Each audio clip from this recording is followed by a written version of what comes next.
नमस्कार, स्वागत है आप सभी का हेडलाइंस इंडिया पर। मेरा नाम है विनोद शर्मा। मैं इस वक्त कानपुर में मौजूद हूँ। कानपुर में 3 जून को जो हुआ उसमें जो आरोपी हैं, जिनको आरोपी बताया जा रहा है, कुछ लोगों की लगभग 40 ऐसे लोग हैं जिनकी तस्वीर, जिनकी फोटो चौक चौराहों पर पुलिस ने लगाई। एक फोटो में 13वें नंबर का जो लड़का बताया जा रहा है, उसकी माता मेरे साथ है। उस लड़के का नाम है मोहम्मद सलीम।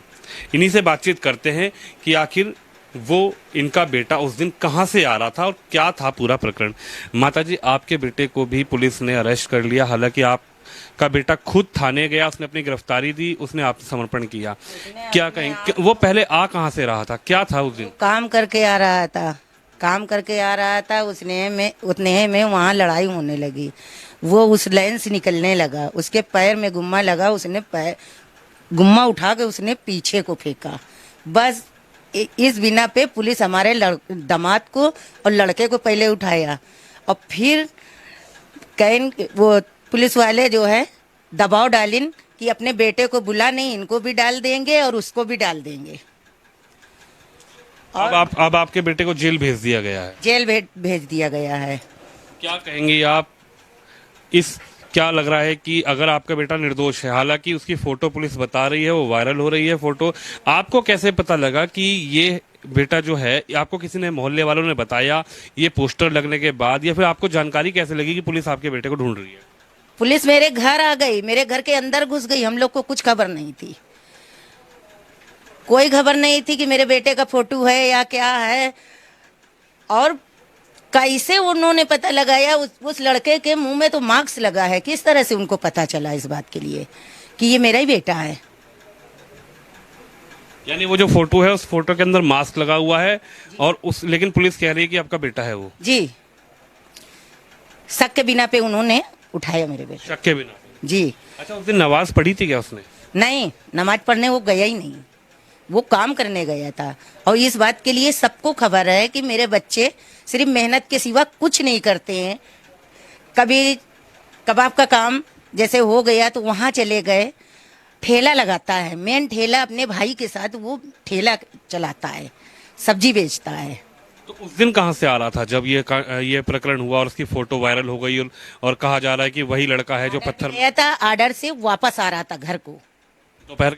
दोपहर के समय आया खाना खाने, हमसे बोला कि अम्मी वहाँ लड़ाई हो रही थी, मेरे पैर में गुम्मा लगा, तो हमने उसको उठा के फेंक दिया। बस इतना उसने बताया हमको। आप जफर हयात हाशमी को जानती हैं? जी नहीं, कभी हमने उनको देखा भी नहीं।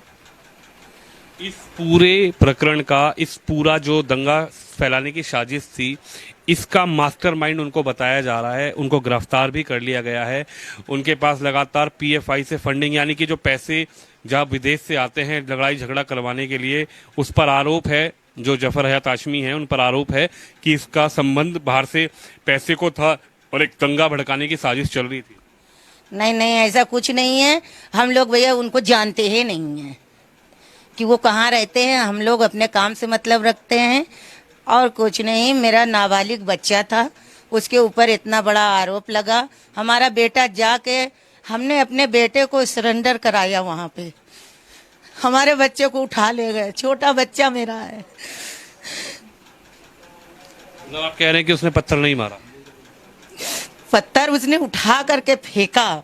ये है, हम पुलिस के साथ भी हैं, सब है, ऐसा नहीं है। प्रशासन के साथ है। जो भी उन्होंने किया, अब क्या अच्छा किया क्या खराब किया क्या कह सकते हैं।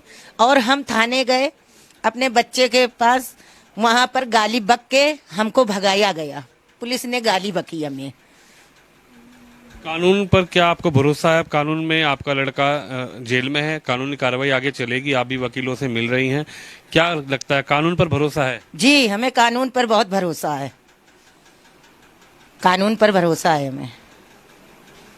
उत्तर प्रदेश के मुख्यमंत्री योगी आदित्यनाथ ने कहा है कि उत्तर प्रदेश में दंगा बर्दाश्त नहीं किया जाएगा। जो दंगा करेगा उसको सजा मिलेगी, बुलडोजर से भी कार्रवाई होगी। क्या कहेंगे कि दंगाइयों का ऐसे ही इलाज होना चाहिए और जो निर्दोष है उसको हम पकड़ेंगे नहीं, गिरफ्तार नहीं करेंगे? निर्दोष है, उसको सजा नहीं मिलेगी। हम इसके बारे में कुछ बोल ही नहीं सकते। इसके बारे में नहीं बोल सकते। कानून पर भरोसा है, कानून पर भरोसा है।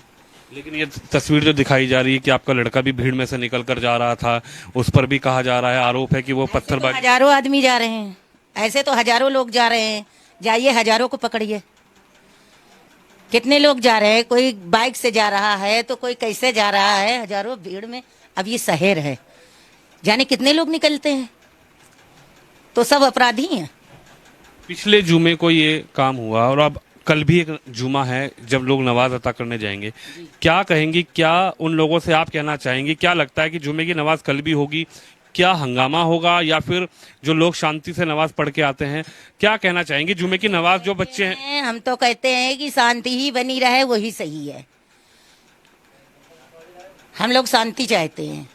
आप एक माँ हैं, आपका वो बेटा है, जी जो बच्चे किसी के बहकावे में, क्या आपको लगता है कि वो किसी के बहकावे में चला गया? ऐसा तो नहीं था कुछ? जी नहीं, बहकावे में मेरा बच्चा नहीं आ सकता है। किसी के संपर्क में रहा हो, नहीं किसी ने लालच दिया हो कि पैसे लेकर या फिर कुछ करके चलो, नहीं नहीं नहीं, ऐसा कुछ नहीं है, ऐसा कुछ नहीं है। किसी ने ये कहा हो चलो हम हंगामा नहीं करेंगे, बस शांतिपूर्ण मार्च निकालेंगे, और वो चला गया हो? नहीं नहीं नहीं, ये है नहीं। हम आपको बताया, तो जो बताना है हमने आपको बताया। हम कहीं पर से झूठ नहीं बोल रहे हैं, कहीं पर से नहीं। हमको बस हमारे बेटे के रिहाई चाहिए बस, और हम आगे कुछ नहीं चाहते हैं।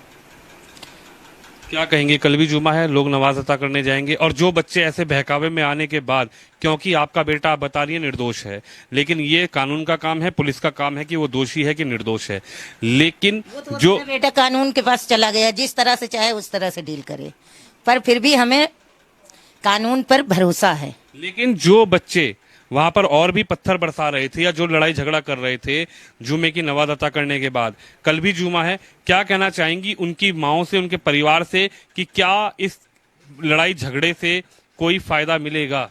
नहीं, कोई फायदा नहीं है, कोई फायदा नहीं है। लड़ाई झगड़े से कोई फायदा ही नहीं है, और ये लड़ाई तो एक तरफा हो रही है, एक तरफा हो रही है बस। तो मेरे साथ हमारा बेटा वही कमाने वाला था, हमारा पेट चलाता था। एक बेटा और है, उसकी शादी हो गई, वो अपने बीवी बच्चों को देखेगा कि हमको देखेगा? मेरा सहारा छीन लिया लोगों ने। लेकिन पुलिस कह रही है वो दंगा करने के लिए चला गया था। इतना बड़ा बच्चा दंगा करने चला जाएगा? पत्थर लेके ठेले में पत्थर भर भर के जा रहे थे बच्चे, वहां पर जो लोग थे वो ठेले से पत्थर बरसाने की कोशिश कर रहे थे, और छत पर से जो गुम्मे बरस रहे थे वो क्या था? छत पर से जो गुम्मे बरसाए जा रहे थे, तो अपने बचाव के लिए कोई कुछ करेगा नहीं। हम दूसरों की बात कर रहे हैं, मैं अपने बेटे की बात नहीं कर रहा। मेरा बेटा तो वहां था ही नहीं, वो निकल करके गया। और हम लोग बहुत दूर रहते हैं, आपने खुद देखा होगा, हम लोग बहुत दूर रहते हैं। क्या कहाँ हो रहा क्या नहीं, हम लोग को कुछ पता नहीं। हम लोग जब न्यूज देखा, जब हम लोग को पता चला। ये पोस्टर लगे, उसके बाद आपको पोस्टर के बारे में किसी ने बताया कि पोस्टर लग गए हैं, आपके बेटे को पुलिस ढूंढ रही है 13वें? कुछ नहीं, हमको किसी ने भी नहीं बताया, किसी ने भी नहीं बताया कि कहीं पोस्टर लगे हैं, कहीं कुछ है। आप जाइए, जांच करिए। तो पुलिस कैसे आ गई? पुलिस ढूंढते ढूंढते आ गई? अब भैया पुलिस को तो हम कुछ बता ही नहीं सकते हैं। बस हम इतना ही कहना चाहेंगे कि हमारा बेटा रिहा हो जाए बाइज्जत, बस। तो मेरे साथ मोहम्मद सलीम, जो कि इस पोस्टर में दिखाया गया कि 13वें नंबर पे, जी, एक माँ किस तरह से अपने बच्चे को वहाँ हाजिर करा होगा। जिनकी औलादे होंगी वो भी सुन करके थोड़ा सा कुछ सोचे कि हमने अपने बच्चे को सिलेंडर किया वहाँ पे, हमारा बेटा गया खुद से होने। मेरे साथ मोहम्मद सलीम की मम्मी हैं और उनका ये कहना, उनकी माँ है, उनका ये कहना कि मेरा बेटा हालांकि निर्दोष है, लेकिन ये तो जांच का प्रकरण है और कानूनी कार्रवाई का प्रकरण है कि वो दोषी है निर्दोष है, उसको कानून उसी तरीके से देखेगा। लेकिन उनकी माँ का ये कहना है कि मेरा बेटा आ रहा था, उसके बाद वहाँ पर गुम्बे उसके पाँव में लगा और उसके पाँव में लगने के बाद उसने उठाकर फेंकने की उसको कोशिश करी, लेकिन अब ये जाँच का विषय है। और दूसरी बड़ी बात है, लड़का खुद से जाकर सरेंडर हो चुका और अब जेल में जा चुका है। लेकिन जिस तरीके से जो लोग या फिर वो लोग जो किसी के बहकावे में आकर किसी के कह सकते हैं कि बहकावे में आकर और ऐसे प्रकरण को करने की कोशिश करते हैं, दंगा फैलाने की कोशिश करते हैं, उनसे यही उनके लिए कहना है कि शांति बनाए रखें और किसी के बहकावे में ना आए। कैमरामैन तुषार के साथ विनोद शर्मा, हेडलाइंस इंडिया के लिए कानपुर से।